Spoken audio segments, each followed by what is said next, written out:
Hey guys, welcome back to my channel. My name is Joshua, and this is episode 2 of the rebranding of Rene Burchell's Realtor brand. Like you know, it's a series where I'm showing you my full process of working on a brand identity design project from start to finish. So last week, I posted a video showing my research process, and a couple of you watched that, and I'm glad you found some value in that if you did. And if you've not watched that video, please do, so that this video would make so much sense to you. In the last video, I said I was going to be creating a stylescape for you in this video, but I didn't really fully explain what a stylescape is. So what are stylescapes basically? So stylescapes are advanced mood boards, so to speak. So if you've created a mood board before, if you've used a mood board before, you know what you just do is collect a couple of images to show to your client to make them see the vibe of the brand. A stylescape helps you portray the intended feel of the brand in a more robust and richer way, if that makes sense. I'll show you some examples very soon. So stylescape actually is a concept that I think was started by Chris himself, Chris Do, in at the Future. So I'll link. They have a course, so don't take this as a substitute to that course. That you should probably check the course out. They have a course detailing the process of creating a stylescape. I will also link one video where Chris and Emily created a stylescape on live. So I'll link that as well below, so that you can check that out if this video is not sufficient for you to understand how to fully create a stylescape from scratch. Now, why you should use stylescapes? Now, usually, let me paint a picture for you. Let me paint a scenario for you. You started a project with the client. You're all happy with each other. You negotiated on price, and you've decided you thought it was going to be a smooth sale. You thought you were going to have 2 revisions or 1 revisions, minor changes here and there. But then you go ahead, design a brand identity, and the client is like, not really. You can actually avoid that by simply spending a little bit of time and energy creating a stylescape. Reason is this: when you start a project with clients, especially when they send you a brief, personally, I don't just run along with the client's brief. I like to talk with them first so that I understand what the goal is for the brand. Now, when you run with a client's brief, for example, and they tell you stuff like, we want our brand to have a luxurious vibe. We want luxury. We want to be bold. We want to be feminine. We want to be. They would use like lots of words for you, maybe not even a lot. They'll just tell you unique, some very random words. They'll throw them at you, but what luxury means to you may be different from what it means to your clients in terms of aesthetics, right? So what friendliness, what playfulness means to you. And mind you, playfulness can be represented in a lot of ways, right? It can be visually portrayed in a lot of ways. Now, the way you may portray it may not be the way your client is looking at it, may not be the angle at which your client is looking at it. So it's like a low investment method to ensure that when you finally create documents and the design, the logo, the brand guideline and everything, it's this process that will make sure that you get your design approved at one take. Personally, I hardly ever send more than 1 logo sample to a client. If I'm sending 2 logo samples, it's because there's just one other idea that I have, and it's like, I may actually just show this to the client. If the client pick this, I won't be mad, right? So if you go through this stage, you can already envision what style they are looking for. Now, enough talking. Let me show you some samples of stylescape. Now, there are 2 stylescapes in this picture. One I created recently, I think 2 months ago. The one on top for lead XR. The one below I created around this time last year, so that's why it's shorter and less involved as the one on top. But let me zoom in here for you a little bit so you understand what this is. Now, this is a brand that deals with XR. XR is VR/AR, virtual reality and augmented reality. So like sales of VR headsets, training people how to use VR machines and engines and all that stuff like that. So they approached me. I think I was working with them at that time to help them create a brand identity system for the brand. I see on here I have 3 keywords. This is supposed to be modern, it's supposed to be cultural, it's supposed to be trend setting. Now they want to wear their culture on their sleeve. They want it to feel African. You will know that every other tech brand out there has a certain look to it. You have seen a lot of blue, a lot of pink lights and colors, and the type of fonts they're using is sans serif and all that stuff. Now these people, they are interested in wearing, you know, the Africanism on their sleeve. They want to show that Africans as well can pioneer a field in technology. So I created this Stylescape as an inspiration for the brand materials we're going to create later. From just by looking at a Stylescape, at a broader view of the Stylescape, you should be able to get the feel for the brand immediately, right? You should be able to get what style we're looking at. I will still go deeper into this, but a Stylescape is basically like a collection of images, inspiration all over the internet. Nothing needs to be original, nothing needs to be created by you. You just need to curate all these things to portray an image, to portray a feeling, a vibe, an aesthetic for the client to look at and get a feel for the brand. This is another sample of a Stylescape that I created for an artist. Her name is Noboa. She's a client, and she's a singer, songwriter, and an artist in New York. The 3 keywords we chose for our brand is passionate, fun, and natural. Now, she came with her own colors. Actually, for the one on top, I picked the color palette. As you can see it on this part of the screen, I picked the color palette.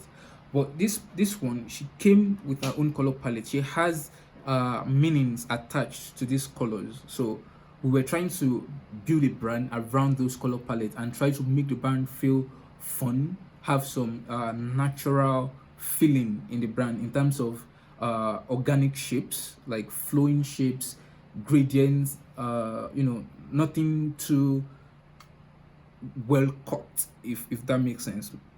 And we want it to feel passionate, we want it to be vibrant, we want it to feel energetic in some sense. So that was the vibe that I was trying to achieve with this Stylescape, and I think this was like the first Stylescape I ever used for a client. This Stylescape on the top here, we're going for modern. You can see here I have modern patterns. This things are trendy right now.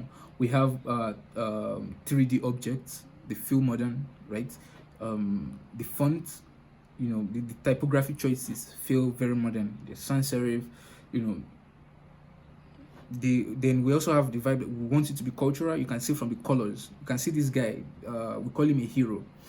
So he's basically the person you are building the brand for in your head. So you pick I'll show you the steps very soon, but let's move forward. So you can see trend setting in the sense that we don't want something that is common. We don't want something that is like, everybody's going in this vibe. We want to put our own, we want it to feel modern, but yet cultural, like a neo classic African vibe, if that makes sense. This is another Stylescape.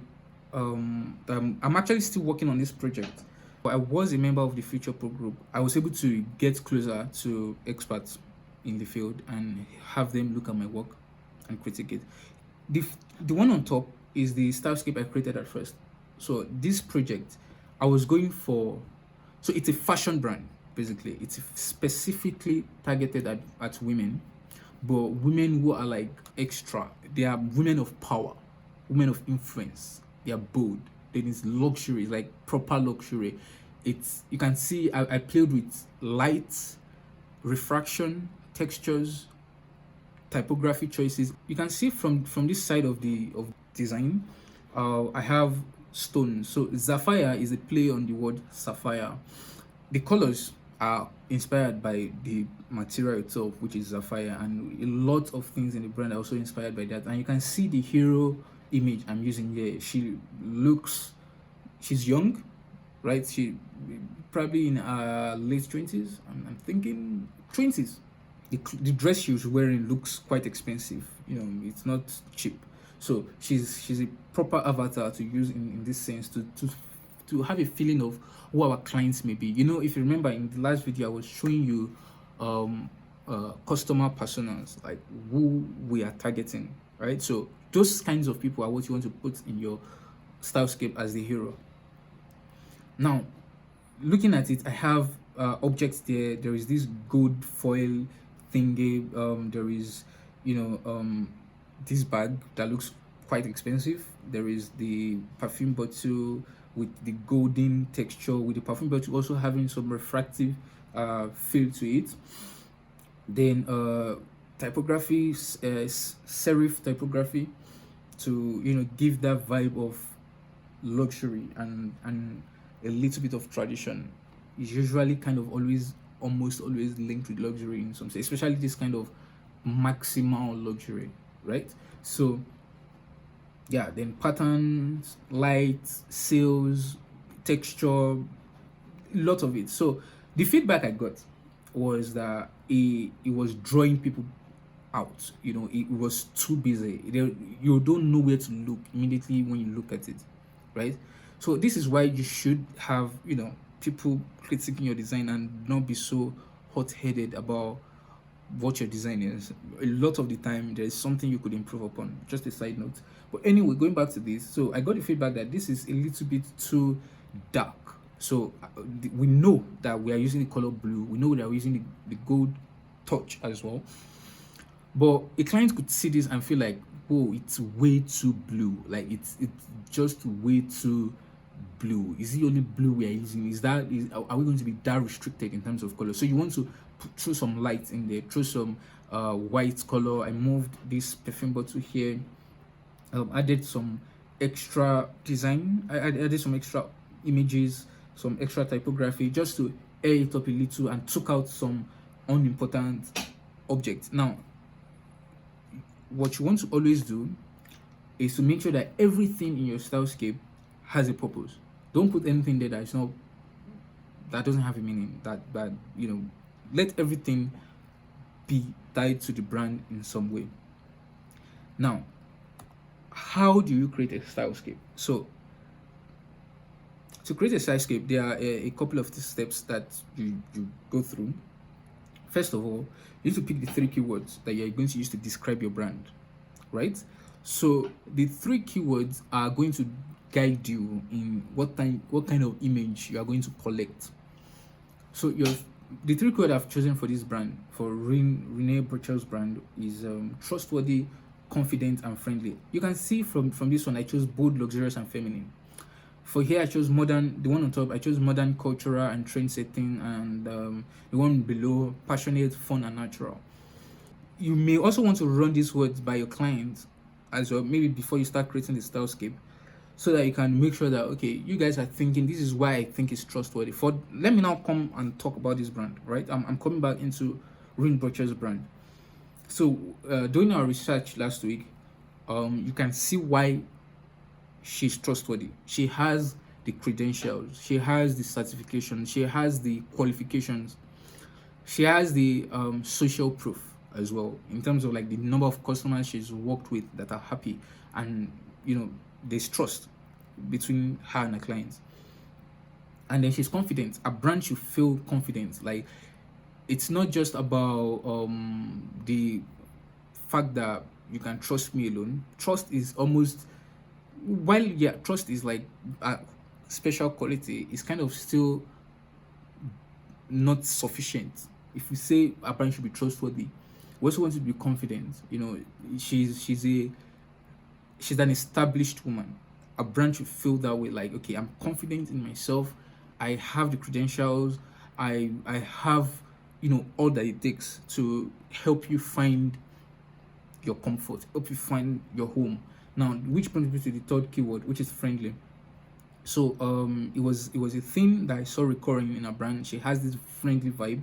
um and I want to continue. It's something that is working for her. I want to continue it. So it's friendly, it's approachable, it's not too strict, it's not cutting edge. Like, when I say cutting edge, I don't mean it's not excellent. I mean, she's not too closed to, she's not too restricted, right? She's not too classified, if that makes sense. So she's friendly, she's open, she's trustworthy, she's confident. So it's like we want to represent, because it is a personal brand, like I said, even though she has partners that she works with. So we want to represent that in our brand as much as possible. So when we pick these three words, the next thing you want to do is to collect images, right? So you go all over the internet, you find images from Behance, from Instagram, from Pinterest, Google, just dribble anywhere, find images. What you want to do is this: any image you look at, think of images in terms of like typography, textures, colors, lighting. Think of images in terms of the environment, like environment design, like space design, for example, design of an office, design of an interior area or an exterior area. You want to look at textures as well. Anything that would help you portray the brand. Now, you don't want to worry too much about color at this stage. I know every of those images that you saw, they look like they are toned out, but that was done digitally. If you want to start looking for every image in your own color palette, you will just stress yourself out. So just collect, and when you look at an image, ask yourself, does this image does it feel friendly? Does it feel confident? Does it feel trustworthy? Sometimes a word may not be appropriate. Just collect as many images as you can, then you sort them out, put them on a canvas, tone them to your color palette, then add a user persona, like add a user image, then use typography. Take your type. I will take you through other steps. Choose your typography, then design basically. So, first of all, let me apologize for the weird audio. It's because I'm in a different location and I have to get this video out today. So, the first thing I did after collecting my images was to also figure out what my typography choices are. So, before I started collecting images, I already went online and figured out what my color inspirations would be and what color palette I wanted to use. I won't go too deep into how I made the decision for my color, but I just wanted you to know that first of all, I didn't want to stray too far from what she already has, because there are people that may have identified with that color, with that style of the brand, but there were a couple of things I wanted to change, like the typography. The typography that she was using, it was a little too soft, a little too friendly for the brand. So I wanted to pick something that came down into the mid-range vibe in terms of as far as friendly goes. So I saw this font on Adobe font. It's called Filsin Soft. Sorry if I butchered the name. And then I picked a heading font to be Le Monde Courrier Standard. So yeah, forgive me for not pronouncing the name as better as you may want it to be, but those were the two fonts I chose, and I feel like they represent the vibe of the brand very well. They feel formal but yet approachable and friendly. So next thing, I laid out my images on the canvas and arranged them in a way that formed a very nice grid that is not too rigid and that is not too soft, if that makes sense. So I then treated the image colors and worked everything well to create this Stylescape that we have here. Voila.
Hey guys, so you've come to the end of the video. I'm sorry the ending was a little bit abrupt. It's because I have to get the video out today and I am not at the office or at my home or anything, so please bear with me. If there's anything about the process that you need clarification on, just let me know. Shoot me a DM, shoot me a message, comments below, and I'm happy to redo this video all over if there is a part of it that you need clarification on. Anyway, so in the next video that I'll be posting next week, we will start designing stuff. We'll get to the fun part, sketching the logo. We'll start with the logo. We may or may not figure out our whole design system next week, but we'll see. So stay tuned for that. Comment, like, share with your friends, subscribe, do what you gotta do, and have fun. Bye.